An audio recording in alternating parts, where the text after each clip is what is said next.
Hello everyone. आज हम विभागीय खाते का सेकेंड पार्ट देखेंगे। फर्स्ट पार्ट में हमने देखा था विभागीय खाते या डिपार्टमेंटल अकाउंट क्या है, उससे संबंधित हमने एक क्वेश्चन भी किया था। इस पार्ट में हम उस क्वेश्चन को समझ चुके हैं। अब हम इस क्वेश्चन को सॉल्व करके देखेंगे। तो देखिए हमको क्या दिया है कि हमको विभागीय व्यापारिक एवं लाभ हानि खाता बनाना है। व्यापारिक खाते बनाने का उद्देश्य होता है ताकि आपको बिजनेस का सकल लाभ या ग्रॉस प्रॉफिट पता चल सके। तो इसमें विकलन साइड में लिखे जाते हैं वे सारे खर्चे जो वस्तु को बनाने से संबंधित हो, बेचने से संबंधित नहीं। और समाकलन में आएगा आपका विक्रय और अंतिम रहतिया, ये सारी चीज़ें। तो आपको क्वेश्चन में दिया है क्रय डिपार्टमेंट एक्स का है 1,60,000, वाई का है 1,25,000 और जेड का है 80,000। मैं आप सभी से रिक्वेस्ट करना चाहूँगी आप वीडियो के फर्स्ट पार्ट से एक बार क्वेश्चन का स्क्रीनशॉट लेके उसे नोट डाउन कर लें। तो आपको वहाँ पे तीनों डिपार्टमेंट का क्रय अलग अलग दिया है। उसके बाद अगली चीज़ दी है वेतन और मजदूरी। वेतन और मजदूरी दी है आपकी 48,000 की। अब इसमें सबसे बड़ा डाउट ये होता है कि हम इस 48,000 को एक्स वाई और जेड में किस अनुपात में या कैसे बांटे। तो उसमें आपकी हेल्प करेंगे क्वेश्चन के समायोजन में दी हुई सारी डिटेल्स। तो चलिए अब हम क्वेश्चन के समायोजन का पहला पॉइंट देखते हैं। उसको मैं आपको एक वर्किंग नोट के थ्रू समझाती हूँ। आपके समायोजन में लिखा है पहले पॉइंट में ट्रांजिस्टर्स और टेप रिकॉर्ड्स शोरूम में बेचे गए तथा मरम्मत आदि कारखाने में हुई। सेकेंड पॉइंट पे लिखा है वेतन और मजदूरी का विभाजन निम्न है, शोरूम में 3/4 और जो शेष बचेगा वो कारखाने में 1/4। शोरूम के वेतन और मजदूरी को एक्स और वाई विभाग में 1:2 के अनुपात में बांटना है। तो इसका मतलब ये है, इन्होंने क्लियर कर दिया है कि वेतन और मजदूरी का 48,000 का खर्चा 3/4 शोरूम में बटेगा, 1/4 कारखाने में बटेगा। अब शोरूम और कारखाने के अंदर कौन कौन से डिपार्टमेंट आएंगे वो लिखा दिया आपको पहले पॉइंट में। ट्रांजिस्टर शोरूम में बेचा गया, मतलब वो शोरूम वाले में आएगा। टेप रिकॉर्ड्स भी शोरूम में बेचे गए, शोरूम में आएंगे। मरम्मत कारखाने में की गई। तो मतलब 3/4 हिस्सा जो 48,000 का आ रहा है 36,000, ये किस किस में बटेगा, एक्स और वाई में। और 48,000 का जो 1/4 हिस्सा है 12,000, वो आपका कहाँ बटेगा, डिपार्टमेंट जेड में बस। अब इसके बाद हम देखेंगे कि x और y में हमको ये खर्चा किस अनुपात में बांटना है। तो वो आपको आगे दे दिया गया है कि ये खर्चा हमको x और y में 1:2 के हिसाब से बांटना है। तो ये 36,000 जो है हमने x और y में बांट दी है। तो इस प्रकार वेतन और मजदूरी का खर्चा कितने में बढ़ गया, 48,000 में से 12,000 x का, 24,000 y का, z का भी 12,000। लेकिन एक चीज ध्यान रखना कि वेतन और मजदूरी आपका लाभ हानि खाते में जाएगा, क्योंकि जब भी कोई शब्द साथ में दिए हों वेतन और मजदूरी, तो सामने जो वर्ड दिया उसको प्राथमिकता दी जाती है। इसमें वेतन सामने है, वेतन अप्रत्यक्ष व्यय है और वो लाभ हानि खाते में आता है। अब अगला आपको तो वेतन हमको व्यापारिक खाते में नहीं लिखना है। अगला खर्चा आपको दिया है किराया। किराया दिया है आपको 10,800 का। उसके लिए सेकेंड वर्किंग नोट आप देख लेंगे। किराया के लिए भी थर्ड पॉइंट में दिया है कारखाने का किराया 500 रुपये प्रति माह है। एक्स और वाई विभाग में शोरूम का किराया बराबर बांटा जाता है। तो किराया आपका आ गया 10,800। उसमें से कारखाने मतलब डिपार्टमेंट जेड का किराया फिक्स है 500 रुपये महीने के हिसाब से, साल भर का 6,000।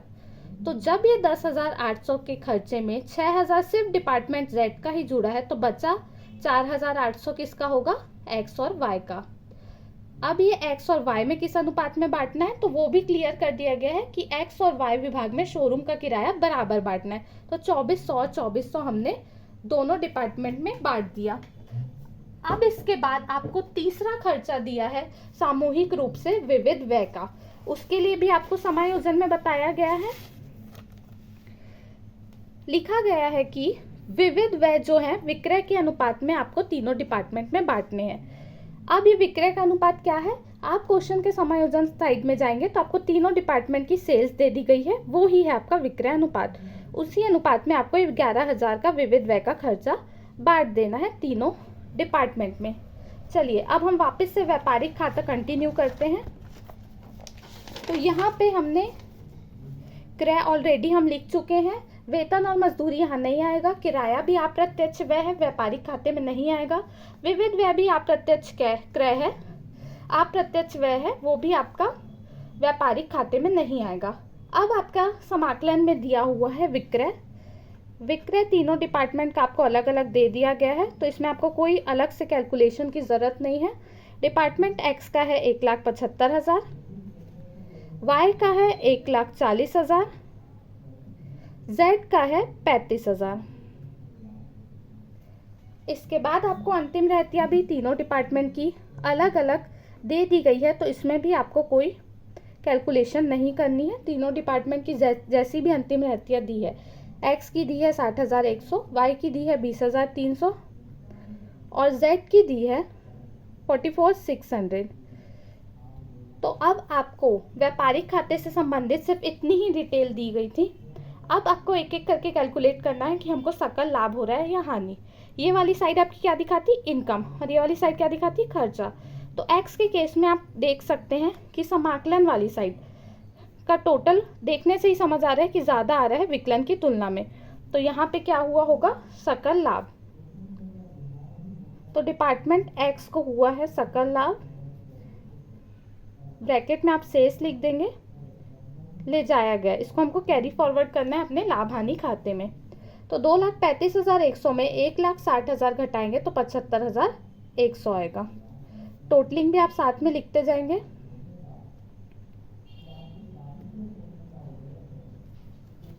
इसके बाद आपको डिपार्टमेंट वाई का देखना है। तो डिपार्टमेंट वाई के केस में आपका यहाँ का टोटल जो है दिख रहा है कि समाकलन साइड का टोटल आपका ज़्यादा आएगा 1,60,300 विकलन साइड की टोटल की तुलना में। विकलन का आपका टोटल है सिर्फ 1,25,000। तो यहाँ पे भी आपको क्या हो रहा है, सकल लाभ हो रहा है 35,300 का।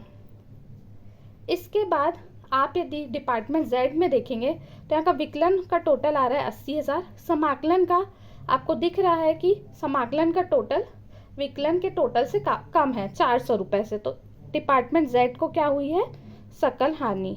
इसी उद्देश्य से डिपार्टमेंटल अकाउंटिंग की जाती है, ताकि हमको पता चल सके हमारा कौन सा डिपार्टमेंट वीक है। तो इसको सॉल्व करके पता चल रहा है कि हमारा डिपार्टमेंट जेड जो है उसके कारण हमको हानि हो रही है, बाकी दो डिपार्टमेंट प्रॉफिटेबल है। सभी तीनों डिपार्टमेंट के टोटल आप साथ में ही लिखते जाएंगे।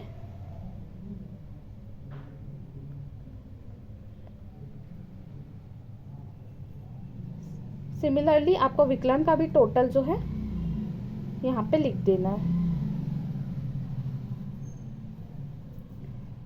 इसके बाद बारी आती है, ये आपका व्यापारिक खाता खत्म हुआ, सकल लाभ हानि पता चल गई। अगला स्टेप है ये सकल लाभ या सकल हानि को लाभ हानि खाता बनाने से की शुरुआत करते हुए इनकी ट्रांसफर एंट्री करने की। सकल लाभ यहाँ विकलन में है तो लाभ हानि खाते के समाकलन में आ जाएंगे। सकल लाभ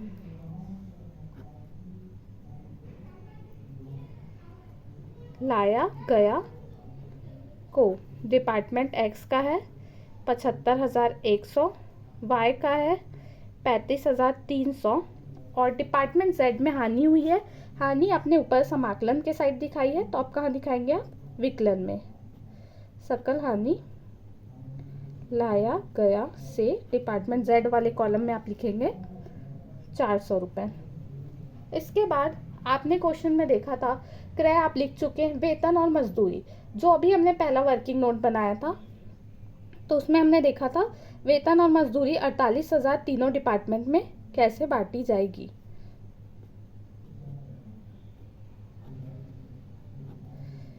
तो अपन पहला वर्किंग नोट जो हमने बनाया था एक बार हम उसको क्रॉस चेक करना चाहें तो कर सकते हैं। वेतन और मजदूरी 12,000, 24,000 और 12,000 के अनुपात में तीनों डिपार्टमेंट्स में बांटी जाएगी।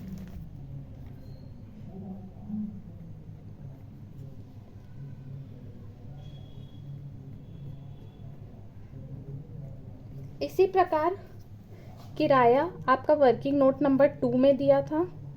आप यहाँ पे वर्किंग नोट भी मेंशन कर देंगे ताकि एग्जामिनर को क्लियर रहे कि ये सारी डिटेल्स आपने कहाँ से लिखी है। इसी प्रकार आपका है विविध व्यय, वर्किंग नोट नंबर 3। अब हम इन दोनों के अमाउंट जाके वर्किंग नोट से क्रॉस चेक कर लेते हैं। तो आपका किराया है डिपार्टमेंट एक्स और वाई का 2400, जेड का है 6000। इसी प्रकार विविध व्यय भी आपका डिपार्टमेंट एक्स का है 5500, वाई का है 4400 और जेड का है 1100। हमको बस अमाउंट यहाँ पे क्रॉस चेक करके वापस से लिख देना है। एक्स का किराया 2400, वाई का भी है 2400, जेड का है आपका 6000।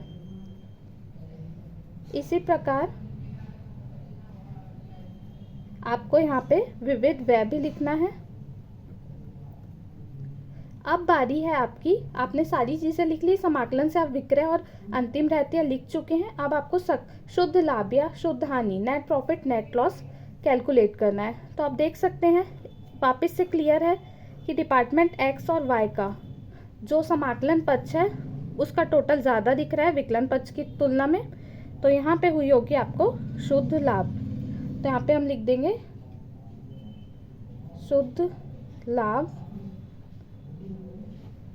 शेष लाया गया 75,100 में ये तीनों खर्चे माइनस करने के बाद जो आपका शुद्ध लाभ बचेगा वो होगा 55,200। डिपार्टमेंट वाई में 35,300 में से ये सारे खर्चे माइनस करने के बाद आपका शुद्ध लाभ बचेगा 4,500। डिपार्टमेंट जेड में दिख रहा है कि कोई इनकम है ही नहीं, जो है सारे खर्चे हैं।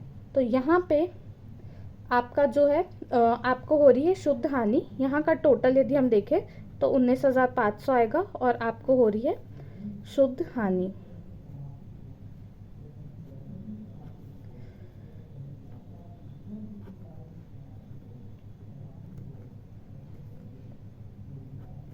$19,500 की आपको वापस से सारी तीनों डिपार्टमेंट के टोटल्स जो हैं यहाँ पे लिख देना है। अब हमको देखना है कि ओवरऑल हमको अलग अलग डिपार्टमेंट के शुद्ध लाभ हानि सब पता चल गई है। ओवरऑल हमको बिजनेस करके लाभ हो रहा है या हानि, तो हम देखेंगे एक्स के केस में हमको प्रॉफिट हुआ कितने का 55,200 का। वाई के केस में हमको प्रॉफिट हुआ है कितने का 4,500 का। लेकिन जेड के केस में हमको हानि हुई है कितनी 19,500 की।